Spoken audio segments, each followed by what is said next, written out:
Breaking news Peddapalli జిల్లాలో పరువు హత్య కలకలం రేపుతుంది. తన కూతురిని ప్రేమించాడన్న కారణంతో యువకుడిని దారుణంగా నరికి చంపాడు తండ్రి. ఎలిగేడు మండలం ముప్పిరితోటకి చెందిన సాయి కుమార్ గౌడ్ అదే గ్రామానికి చెందిన యువతిని కొన్నాళ్లుగా ప్రేమిస్తున్నాడు. అయితే యువతి ఇంట్లో ఈ విషయం తెలిసింది. సాయి కుమార్ గౌడ్ ను కలిసి హెచ్చరించారు. నిన్న యువకుడి బర్త్డే కావడంతో అమ్మాయి హాస్టల్ నుంచి ఇంటికి వచ్చింది. బర్త్డే వేడుకలను సిద్ధమవుతున్నాడన్న విషయం తెలుసుకున్న ఆమె తండ్రి సాయి కుమార్ గౌడ్ పై గొడ్డలితో దాడి చేసి చంపేశాడు.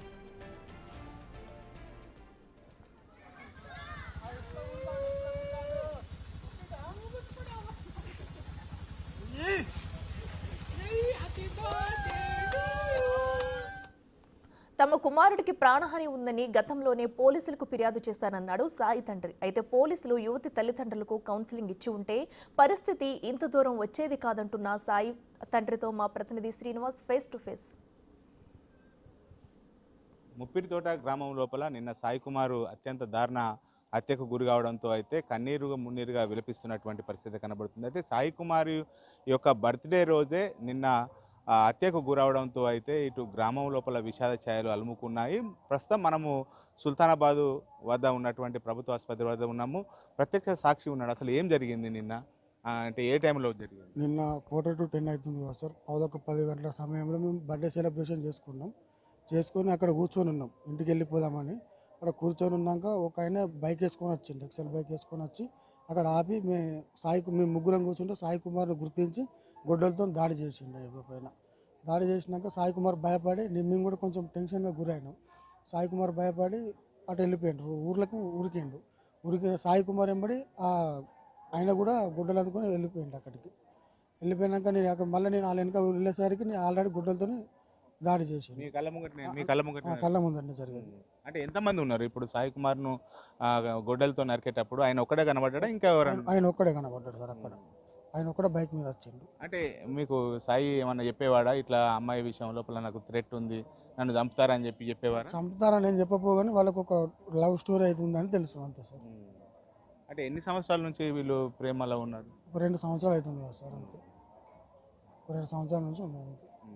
అంటే మీరు సాయిని కాపాడే ప్రయత్నం చేయలేదా? చేసినాం మేము. చేసినాక నేను సాయిని ఇట్లా కాపాడదామంటే నా సాయిని ఇట్లా గుడ్డలు ఇట్లా అనేసి ఆ సాయికి వెళ్ళి ఉరికేసరికి నేను కూడా వెనక ఉరికేసరికి అక్కడ సాయిని చంపేసిండు. అంటే స్పాట్ లోపలనే చనిపోయిందా లేకపోతే అప్పటికేమన్నా? ఆమె అన్నయ్య ఆటో వేసుకొని వచ్చిండు. ఆటోలో తీసుకొని బ్లీడింగ్ అయితే అంటే నా షర్ట్ తిప్పి మొత్తం ఇట్లా చుట్టుకొని ఆటోలో తీసుకొని వచ్చినాం మేము. ఇది సాయి కుమార్ యొక్క తండ్రి కూడా ఉన్నారు. చెప్పండి అసలు అంటే ఏం జరిగింది? వీళ్ళిద్దరి యొక్క ప్రేమనే కారణమా వీళ్ళకు? సార్ ఇది వీళ్ళ అమ్మాయిను అబ్బాయి 2 సంవత్సరాలు ప్రేమించుకుంటారు సార్. ఇది విలేజ్లో అందరికీ తెలుసు. వాళ్ళ కులంలో మా కులంలో అందరికీ తెలుసు సార్. విలేజ్ మొత్తం తెలుసు సార్. అయితే గత 5 నెలల నుంచి వెళ్ళి ఈ హత్యకు ప్రణాళిక ఉంది సార్. అయితే నేను జూలపల్లి పిఎస్లో మా ఓడి మీద దాడి చేశారని చెప్పి నేను ఫిర్యాదు చేశాను సార్ ఆగస్టులో 2024. అప్పటి ఎస్ఐ గారు కూడా ఏం పట్టించుకోలేదు, అది విచారణ కూడా చేయలేదు సార్. అది ఇప్పటివరకు కూడా అట్లే ఉంది. తర్వాత వచ్చేసి నిన్న 1 గంట నుంచి వెళ్ళే నాకు కొంచెం ఇన్ఫర్మేషన్ ఉంది. నేను అలర్ట్ అవుతున్నా సార్. అలర్ట్ అయ్యేసరికి రాత్రి 8:30 వరకు వాళ్ళ ఫ్రెండ్స్ను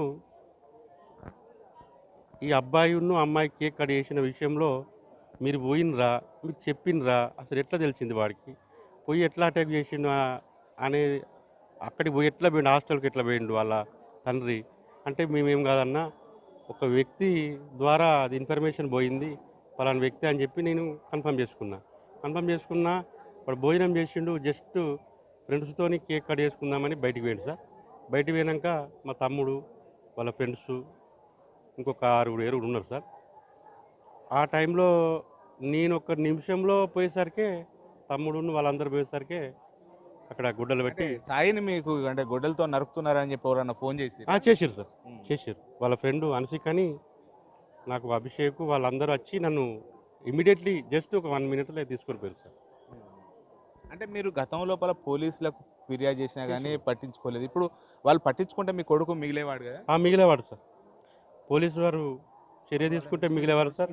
కొంచెం భయం అనేది ఉండు. ఈ హత్యకు ప్రణాళికలు కూడా కొంచెం ఆగిపోవు. ఇది ఒక గత 5-6 నెలల నుండే నాకు తెలిసింది సార్. అంటే నిన్న కూడా మీ కొడుకు మీద దాడి జరుగుతుందని మీకు ఇన్ఫర్మేషన్ ఇన్ఫర్మేషన్ వచ్చింది సార్. ఇన్ఫర్మేషన్ వచ్చింది. నాకు పెద్దపల్లి నుంచి వెళ్ళి మా ఫ్రెండ్స్ ఉన్నారు, అక్కడ నుండి నాకు ఫోన్ ద్వారా నేను రాత్రి 8 గంటలకు వాళ్ళ ఫ్రెండ్స్ని విచారణ చేసిన సార్. ఎట్లా మరి ఎట్లా అయింది ఏందనేది నేను 8 గంటలకంటే జస్ట్ గంట లోపలనే ఇది జరిగింది సార్. ఇప్పుడు మీరు మీ కళ్ళ ముందే మీ కొడుకు దారుణ హత్యకు గురయ్యారు, మీరు ఏం కోరుకుంటారు? అంటే సార్. మీరు ఈ న్యాయం అంటే ఎట్లా జరుగుతుంది సార్ నా కొడుకును అత్యంత దారుణంగా చంపిరు సార్. వాళ్ళకు వాళ్ళ ఆత్మశాంతి జరగాలని కోరుకుంటాను సార్. నాకు న్యాయం జరగాలి, వాళ్ళు కూడా వాళ్ళకి మరణ శిక్షణ పడేటట్టు చేయాలి సార్. నేను కోరుకున్నది అదే సార్. ఇంకో ఈ ఈ సంఘటన ఇంకా వేరే వాళ్ళకి జరగకుండా కాపాడు సార్. ఇది మొత్తానికైతే తన కొడుకులాగా ఇంకా వేరే వ్యక్తి కూడా ఇలా జరగవద్దు. ఎందుకంటే గతం లోపల కూడా పోలీసులకు చాలాసార్లు ఫిర్యాదు చేశాను, వాళ్ళు పట్టించుకొని కౌన్సిలింగ్ ఇస్తే తన కొడుకు ఇలా బ్రతికేవాడు. తన కొడుకు అంటే చనిపోవడంతో అయితే కన్నీరు మున్నీరుగా విలపిస్తున్నటువంటి పరిస్థితి కనబడుతుంది. తనకు వచ్చినటువంటి పరిస్థితి మరొకరికి రావద్దు అని చెప్పి సాయి కుమార్ యొక్క తండ్రి చెప్తున్నటువంటి పరిస్థితి కనబడుతుంది. మొత్తానికైతే కళ్ళ ముందే తన కొడుకు హత్య గురి కావడంతో అయితే ఇటు కన్నీరు మున్నీరుగా విలపిస్తున్నటువంటి పరిస్థితి కనబడుతుంది. కెమెరా పర్సన్ అంజితో శ్రీనివాస్, బిగ్ టీవీ, సుల్తానాబాద్ నుండి.